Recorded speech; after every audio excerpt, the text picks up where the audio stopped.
Assalamualaikum warahmatullahi wabarakatuh. Nama saya Yukana, saya dari kelas 3B. Sebagai presenter 3 ingin membawakan tema teori psikologi Jean Piaget dalam pembelajaran bahasa Inggris. Semoga teman-teman dapat dengan mudah memahami materi yang saya sampaikan. Bab 1, pendahuluan. Yang pertama adalah latar belakang. Kognitif adalah salah satu ranah dalam taksonomi pendidikan. Secara umum, kognitif diartikan sebagai potensi intelektual yang terdiri dari tahapan pengetahuan, pemahaman, penerapan, analisa, sintesa, dan evaluasi. Kognitif berarti persoalan yang menyangkut kemampuan untuk mengembangkan kemampuan rasional atau akal. Teori kognitif lebih menekankan bagaimana proses atau upaya untuk mengoptimalkan kemampuan aspek rasional yang dimiliki oleh orang lain. Oleh sebab itu, kognitif berbeda dengan teori behavioristik yang lebih menekankan pada aspek kemampuan perilaku yang diwujudkan dengan cara kemampuan merespon terhadap stimulus yang datang kepada dirinya. Secara sederhana, kemampuan kognitif adalah kemampuan anak untuk berpikir lebih kompleks serta kemampuan melakukan penalaran dan pemecahan masalah. Dengan demikian, yang dapat dipahami, perkembangan kognitif adalah salah satu aspek perkembangan peserta didik yang berkaitan dengan pengertian atau pengetahuan, yaitu semua proses psikologi yang berkaitan dengan bagaimana cara individu mempelajari dan memikirkan lingkungannya. Jean Piaget adalah seorang ilmuwan yang merumuskan teori yang dapat menjelaskan fase-fase perkembangan kognitif. Teori ini dibangun berdasarkan sudut pandang yang disebut sudut pandang aliran struktural dan aliran konstruktif. Teori perkembangan Piaget adalah salah satu teori yang menjelaskan bagaimana anak beradaptasi dan menginterpretasikan objek-objek dan kejadian yang terjadi di sekitar anak. Piaget memandang bahwa anak memainkan peran aktif dalam menyusun pengetahuannya mengenai realitas. Anak tidak pasif menerima informasi, walaupun proses berpikir dalam konsepsi anak mengenai realistis telah dimodifikasi oleh pengalaman dengan dunia sekitarnya. Namun, anak juga berperan aktif dalam menginterpretasikan informasi yang ia peroleh. Piaget percaya bahwa pemikiran anak-anak berkembang menurut tahap-tahap atau periode-periode yang terus bertambah kompleks. Teori Piaget merupakan awal revolusi kognitif saat ini yang menekankan pada proses mental. Pembahasan yang pertama ada biografi Jean Piaget. Jean Piaget lahir pada 1896 dan meninggal pada 1980. Adalah seorang ilmuwan yang dilahirkan di Neuchâtel atau di Swiss. Piaget merupakan anak yang jenius. Artikel pertamanya terbit pada usia 12 tahun. Pada usia 18 tahun meraih gelar sarjana dan mendapatkan gelar doktor pada usia 21 tahun. Piaget adalah seorang ahli bidang biologi dan tertarik pada pola cara pikir anak-anak. Jean Piaget lahir pada tanggal 9 Agustus. Ayahnya adalah seorang ahli sejarah dengan spesialis abad pertengahan. Ibunya adalah seorang yang dinamis, inteligen, dan takwa. Ia sangat tertarik pada alam dan senang mengamati burung-burung, ikan, dan binatang lainnya yang hidup di alam bebas. Sehingga pada akhirnya ia tertarik pada pelajaran biologi di sekolah. Semenjak umur 10 tahun, ia sudah menciptakan karangan pertamanya tentang burung pipit albino pada majalah ilmu pengetahuan alam. Pada umur 15 tahun, ia menolak tawaran sebagai kurator koleksi Mollusca di Museum IPA di Geneva karena ingin menyelesaikan sekolah menengahnya. Pada tahun 1916, Piaget menyelesaikan sarjananya di bidang biologi di Universitas Neuchâtel. Pada usia 21 tahun, ia telah menyelesaikan disertasi tentang moluska dan meraih gelar PhD. Pada tahun 1940, ia menjadi ketua eksperimental psikologi, direktur laboratorium psikologi, dan presiden masyarakat Swiss psikologi ini. Pada tahun 1942, ia memberikan serangkaian kuliah di College de France selama penduduk Nazi di Prancis. Piaget juga menerima sejumlah gelar kehormatan. Ia menerima salah satu dari Sorbonne pada tahun 1946, University of Brussels dan University Brazil pada tahun 1949. Pada tahun 1949 dan 1950, ia menerbitkan sintesisnya dengan judul Pengantar Epistemologi Genetika. Pada tahun 1952, ia menjadi profesor di Sorbonne. Pada tahun 1955, dia menciptakan International Center for Genetic Epistemology, di mana ia menjabat sebagai direktur hingga sisa hidupnya pada tahun 1956. Dia menciptakan sekolah ilmu di Universitas Jenewa. Demikian juga ia melanjutkan pelayanan publik melalui UNESCO sebagai delegasi Swiss. Menjelang akhir karirnya, ia telah menulis lebih dari 60 buku dan banyak ratusan artikel. Dia meninggal di Jenewa 16 September 1980. Jean Piaget dikenal sebagai salah satu psikolog yang paling signifikan pada abad ke-20.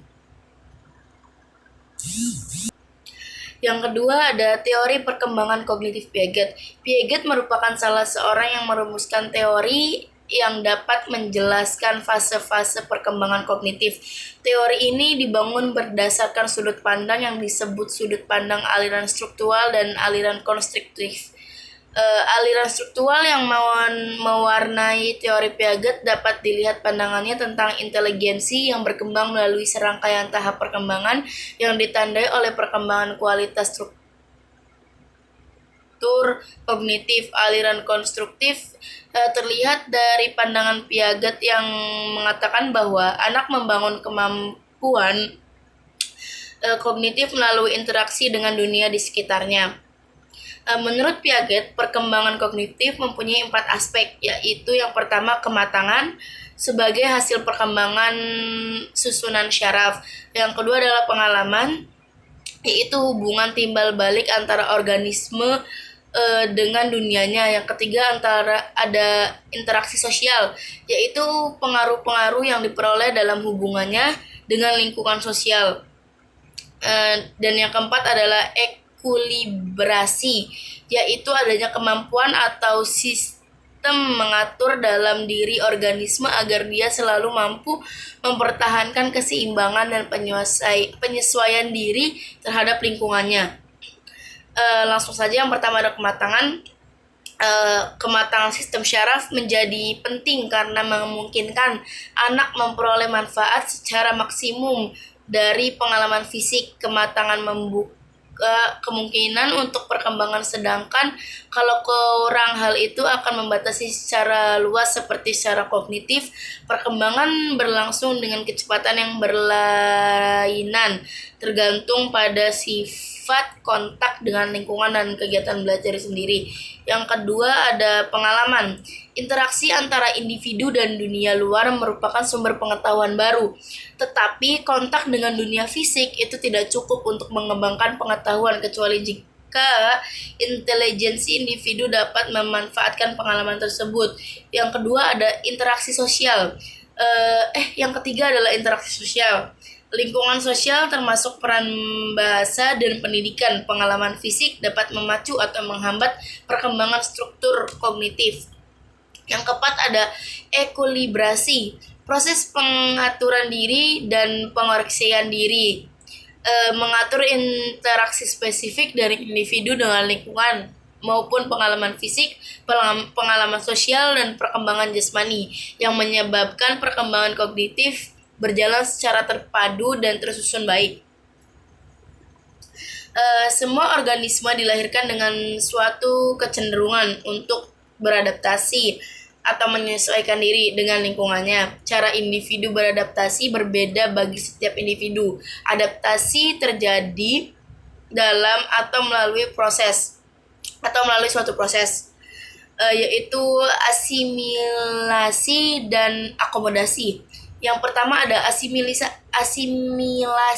Asimilasi adalah proses menambahkan informasi baru ke dalam skema yang sudah ada. Proses ini bersifat subjektif karena seseorang akan cenderung memodifikasi pengalaman atau informasi yang diperolehnya agar bisa masuk ke dalam skema yang sudah ada sebelumnya. Sebagai contoh, anak-anak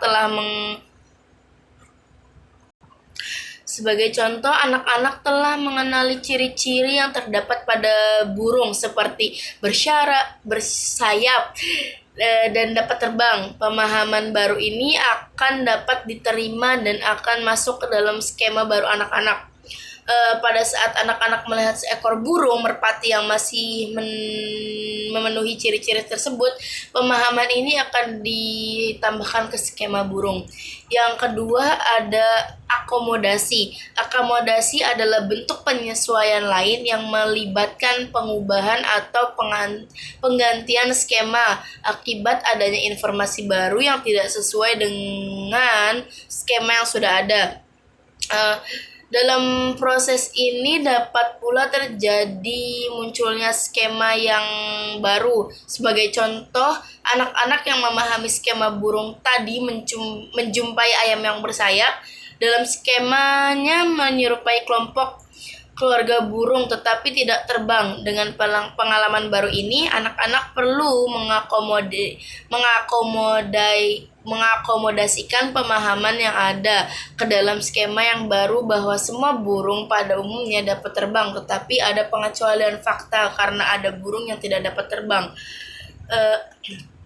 Dalam perkembangan kognitif diperlukan keseimbangan antara asimilasi dan akomodasi. Proses ini disebut dengan equilibrium, yaitu pengaruh diri secara mekanisme yang diperlukan untuk mengatur keseimbangan proses asimilasi dan akomodasi. Ekuilibrasi adalah proses bergerak dari keadaan disequilibrium ke equilibrium. Ekuilibrasi membuat seseorang dapat menyatukan pengalaman luar dengan struktur dalamnya. Apabila terjadi keseimbangan, maka seseorang dipacu untuk mencari keseimbangan baru dengan asimilasi dan akomodasi. Bagi Piaget, proses akomodasi tersebut dapat disampaikan dengan belajar. Konsep ini menjelaskan tentang perlunya pendidik memilih dan menyesuaikan materi pembelajaran yang berbijak dan dari ide dasar yang diketahui oleh anak, untuk kemudian dikembangkan dengan stimulasi dengan lebih luas, misalnya dalam bentuk pertanyaan, sehingga kemampuan anak meningkat dalam menghadapi pengalaman yang lebih kompleks.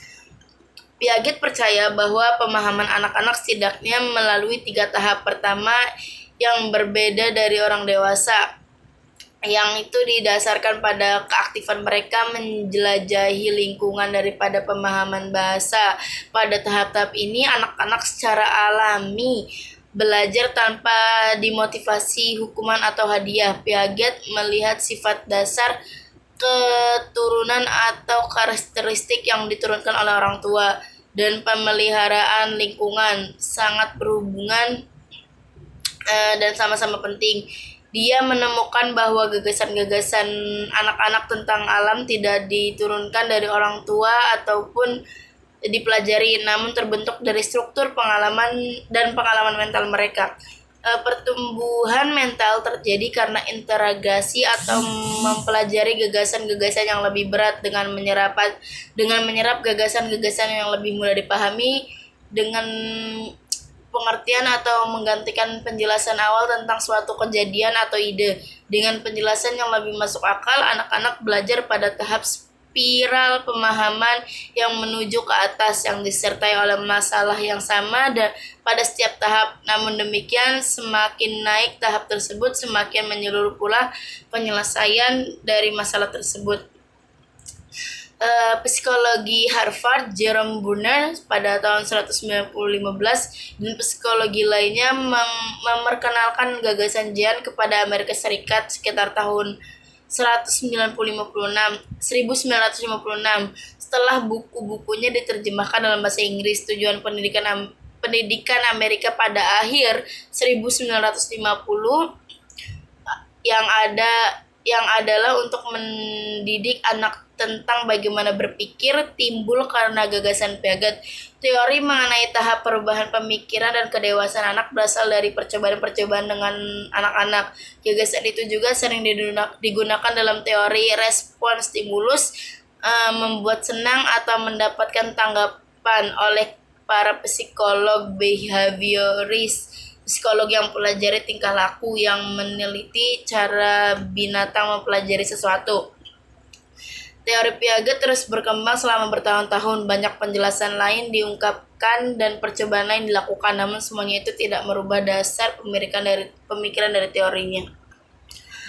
Yang ketiga ada aplikasi teori belajar konstruktivisme Jean Piaget pada pendidikan bahasa Inggris. Proses pembelajaran akan lebih berhasil apabila disesuaikan dengan tahap perkembangan kognitif siswa. Siswa hendaknya diberi kesempatan untuk melakukan percakapan dalam bahasa Inggris, misalnya percakapan tentang hal-hal yang berhubungan dengan kegiatan kesehariannya. Pembelajaran akan lebih bermakna manakala ditemukan dan dibangun sendiri oleh siswa itu sendiri. Pengetahuan yang diperoleh dari hasil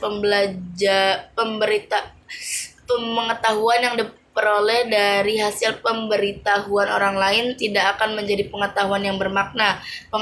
Pengetahuan yang demikian akan mudah dilupakan dan tidak fungsional. Agar belajar optimal terjadi, informasi harus disajikan sedemikian rupa sehingga dapat diasimilisasikan ke dalam struktur kognitif. Salah satu contoh pengaplikasian teori Piaget ini pada sekolah tingkat menengah atas. Setelah guru mengakhiri sebuah pembelajaran, guru memberitahu materi yang akan dibahas selanjutnya, yaitu foreigners in Indonesia and their purpose being here. Guru mendorong siswa untuk membaca dan berpikir kritis dengan meminta mereka untuk fokus pada hal-hal tentang topik tersebut. Kelas dibagi menjadi beberapa kelompok. Setiap kelompok diberikan kesempatan untuk mencari foreigners, beberapa orang asing, dengan menggunakan bahasa Inggris. Mereka melakukan wawancara pada foreigners yang mereka temukan di lingkungan mereka, seperti di pusat kota ataupun di tempat wisata. Selanjutnya, mereka menyajikan hasil wawancaranya dalam bentuk presentasi di depan halayak yang terdiri dari guru dan teman kelas dengan menggunakan bahasa Inggris juga tentunya. Dengan demikian, siswa dapat mengetahui vocabularies atau kosakata yang tepat untuk digunakan dalam situasi tertentu, di mana siswa diperbolehkan membangun percakapan dengan menggunakan kata-kata yang less formal or informal jika mereka melakukan wawancara di tempat yang tidak resmi seperti di tempat wisata. Akan tetapi, mereka diwajibkan menggunakan bahasa yang formal pada saat melakukan presentasi hasil wawancaranya di depan kelas. Siswa juga menghadapi situasi yang berbeda dari situasi yang biasa mereka hadapi di lingkungan sekolah mereka, di mana keadaannya begitu tenang, sedangkan keadaan di luar sangat berbeda, di mana banyak sekali suara-suara lain yang mungkin dapat mengganggu percakapan yang sedang mereka bangun, sehingga mereka melatih speaking skill dan listening skill mereka pada berbagai keadaan. Dari contoh pembelajaran di atas, metode pembelajaran yang digunakan guru tidak lagi hanya menggunakan metode ceramah,